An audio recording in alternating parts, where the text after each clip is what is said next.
Hello, my name is Nate. Welcome to my art channel. I'm working on a 20 by 28 inch deep edge canvas today. And as you can see, I have already painted it with copper. This is Sargent Art metallic copper. And I'm not sure if I can get the light for you in the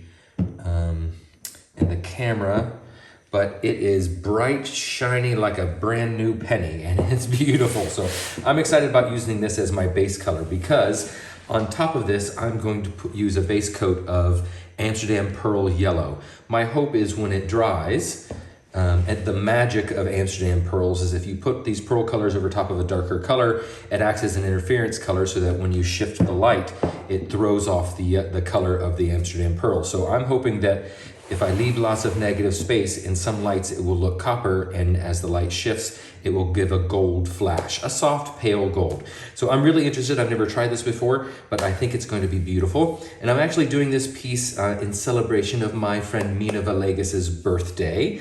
I will let her divulge how old she is, but that's up to her. But I called her and I said, hey, I want to do a birthday pour for you. What would you like me to do? So she sent me several videos to use of inspiration, things that she's done recently in the past year, and I'm going to combine some of those elements and pull elements from that as inspiration for this pour. She has used Pearl Yellow as a transparent base coat in several of her videos. And then recently she did one called Summer Magic, and she did a beautiful wandering straight pour using the Amsterdam pearls, and she got these beautiful kind of lacy fingerlings, and that's what I'm going to try and recreate. So I've got my copper down here, I've got my Amsterdam pearl as my base coat, and then for the colors I have Payne's Gray, titanium white, I'm sorry, this is actually Arisloff soft body white, and then Amsterdam turquoise green. And I'm going to layer a cup first. This 20 by 28 inch canvas only needs about 20 ounces of paint, but with a base coat, that will stretch out a lot. So I don't need to use even half that much if I want to leave lots of negative space. So this is a 12-ounce cup. I'm only going to layer that maybe up to about here, so 9 or 10 ounces. And then I'll pour that across and tilt it out and hopefully leave lots of negative space because I want to see this copper and the pearl yellow effect. So we're going to start with a little bit of the white. And then I'm going to do the Payne's Gray on top of that. And on top of that, I'll put the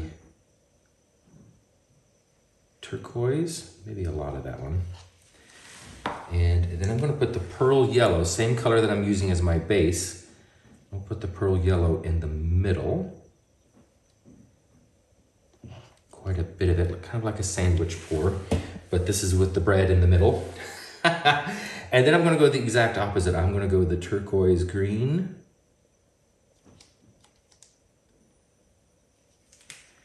And then I'm going to go Payne's Gray. Oh, I've already used too much paint, and we're going to end with the white. Okay.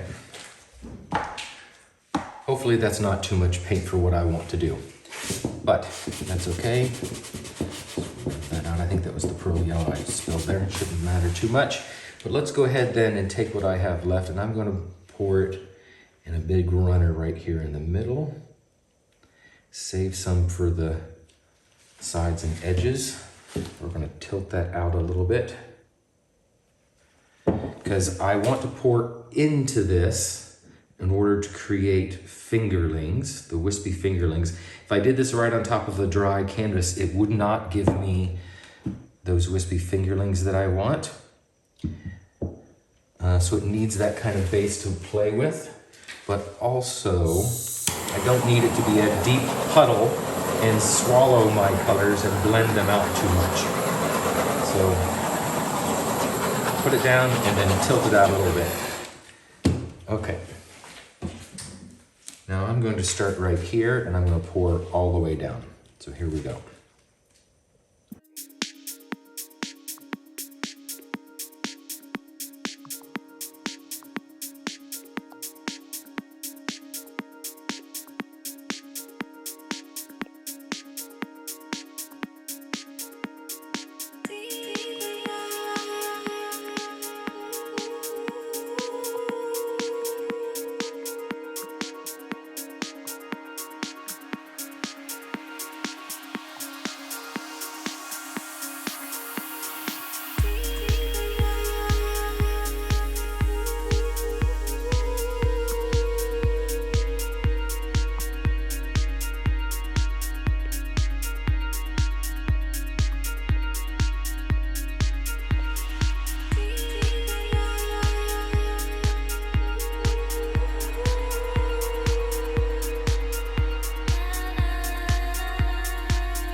Well, I sure hope some of that copper shows through. It's a little hard to tell at the moment. I believe this right here is the Pearl Yellow. That might be Pearl Yellow too, but it's probably white. So I'm guessing that this corner is going to be white. I don't know about that. Oh, I hope I didn't cover it up. I tried to use less paint than I needed, but I'm not sure it actually worked. Okay, well, nothing we can do but wait and see. But it is a pretty pour, even if I don't get any of the copper. But we'll see when we get some dry results. And here we have the dry results. So I was right about this corner. This was the Pearl Yellow. And I brought it outside onto my patio so we could see the reflection that you get from the natural light. So as I move across it here, you can see that Amsterdam Pearl show up. I think it's really kind of magical how that happens. There is some of the copper coming through here in a couple of areas, but I didn't get nearly as much of it as I wanted. So I will have to do this again, and probably a thicker consistency. I got some of the wispy lines that I was looking for, but I really wanted a lot more of that. So I'll need to thicken it up a bit and use a little bit less paint. So sometimes we have to relearn lessons. But I tilted it out in a way that I think is really pretty, and I really like the overall composition. That pearl gold worked out really well. I'm really happy about that, and it does look more copper in the right light and more gold. And I think overall a really pretty painting. So I'm very happy with it. I hope you like it too. Thank you very much for watching. Don't forget to wish Mina Villegas a happy birthday, and go mix up some paints and be fearless.